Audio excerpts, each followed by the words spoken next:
my name is Deb Mahaffey and I'm a divorce attorney in Harrisburg, Pennsylvania. I'm going to talk to you a little bit about how do you get information that you need for your attorney to help you in your divorce case. In a divorce case where there are assets and liabilities, it's very important that you provide your attorney with as much information about those assets and liabilities as possible.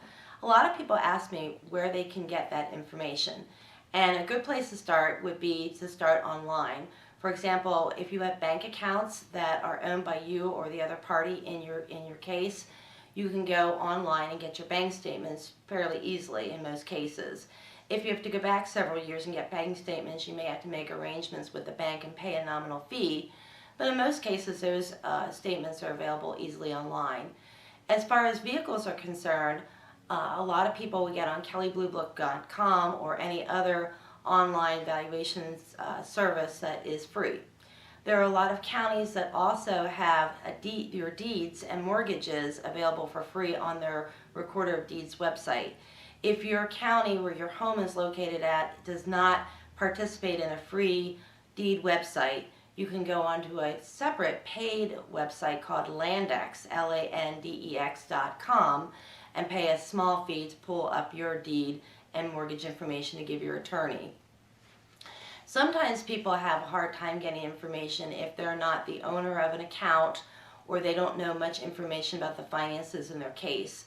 And if that is so, then your attorney can serve what's called discovery on the other side. Now, this is something you want to talk about in detail with your attorney before you get involved in this, because it can be very expensive. And a lot of times if you serve discovery on your spouse, that they will ask their attorney to serve discovery on you, and that means you have to spend a lot of time tracking down information and answering questions that are mandatory. But essentially what discovery is mandatory questions, mandatory document requests that you will have to put together and provide to your attorney to send to the other side, and you have to answer under oath that they are true and correct.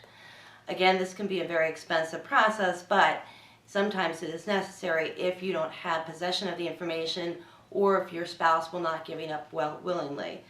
A lot of times in my divorce cases, what I will do is I will approach the other attorney and ask if we can agree to exchange information voluntarily.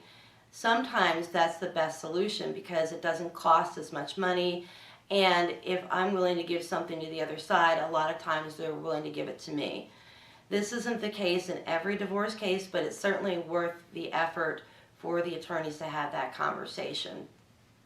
There are other ways in which you can acquire information in your divorce case. The best thing for you to do is sit down and talk with your attorney, make a list of all the financial assets and liabilities in the case that existed on the date of separation between the parties, whether they're owned jointly or individually, and start working on getting documentation of where those assets came from and what their values are. If you have any questions about how to work on getting information in your divorce case, you can give me a call at 717-774-1357 or go out to our website at www.heinemlaw.com.